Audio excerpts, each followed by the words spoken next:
Definisi dan klasifikasi persediaan atau inventory. Apa perbedaan gambar 1 dengan gambar 2? Di sini kita melihat sebuah kegiatan jual mobil dengan merek Toyota dan salah satu mobil yang dipajang di showroomnya Master Mobilindo ini misalnya adalah Kijang Innova. Di sini juga terlihat di gambar kedua, Toyota juga menjual mobil dan salah satu di dalamnya ini mungkin kita anggap ada mobil Kijang Innova. Perbedaan gambar 1 dan gambar 2 adalah gambar 1 merupakan entitas dagang di mana kegiatannya adalah jual beli mobil baik tunai maupun kredit. Sedangkan gambar 2 adalah entitas manufaktur di mana Toyota tidak hanya menjual mobil tapi juga memproduksi mobil. Akibat perbedaan dari kegiatannya ini, maka persediaan yang dimiliki oleh entitas dagang juga berbeda dengan yang dimiliki oleh entitas manufaktur. Misalkan entitas dagang tadi membeli mobil dari pihak lain, misalnya dia membeli dari Toyota atau dari pihak yang lain, maka setelah dilakukan pembayaran dan telah terjadi kesepakatan jual beli, mobil diterima misalnya Kijang Innova dan diletakkannya Kijang Innova tersebut di showroom mobilnya untuk dijualnya kembali tanpa melakukan perubahan bentuk.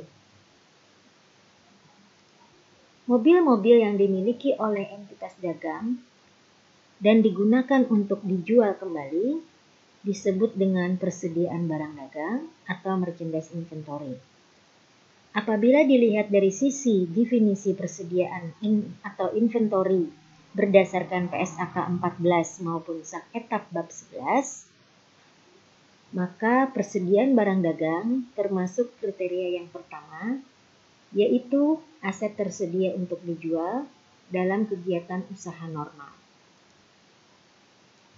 Selanjutnya adalah penjelasan tentang entitas manufaktur. Misalkan bahan utama yang digunakan untuk produksi mobil adalah bodi mobil, mesin mobil, dan ban mobil. Bahan-bahan utama yang digunakan untuk produksi mobil ini disebut dengan persediaan bahan baku atau raw materials. Di sini kita lihat mobil sedang dalam tahap produksi di pabrik. Maka ini dinamakan dengan barang dalam proses atau work in process. Mobil yang telah selesai diproduksi dan siap dijual, kemudian akan dipasarkan oleh Toyota. Mobil-mobil ini disebut dengan barang jadi atau finished goods.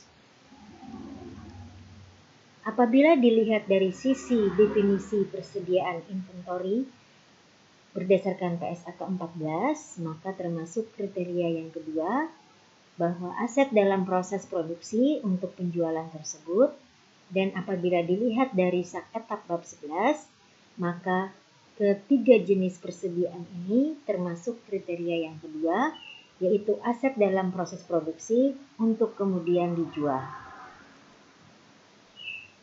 Selain bahan baku, Toyota juga memerlukan suku cadang dan perlengkapan lainnya yang digunakan secara reguler dalam proses produksi. Suku cadang ini disebut dengan persediaan suku cadang atau spare parts and others. Apabila dilihat dari sisi definisi persediaan atau inventory, berdasarkan PSAK 14 maupun Sak-Etap Bab 11, maka persediaan suku cadang termasuk dalam kriteria yang ketiga, yaitu aset dalam bentuk bahan atau perlengkapan atau supplies untuk digunakan dalam proses produksi atau pemberian jasa. Kesimpulannya adalah bahwa Definisi persediaan atau inventory menurut PSAK 14 dibedakan menjadi 3 bagian. Demikian juga menurut Saketab bab 11 juga dibedakan menjadi 3 bagian. Sedangkan klasifikasi persediaan di perusahaan dagang hanya ada satu, yaitu persediaan barang dagang atau merchandise inventory, dan klasifikasi persediaan di perusahaan manufaktur dapat dibedakan menjadi 4, yaitu raw materials, work in process, spare parts and others, dan finished goods. Terima kasih, semoga bermanfaat.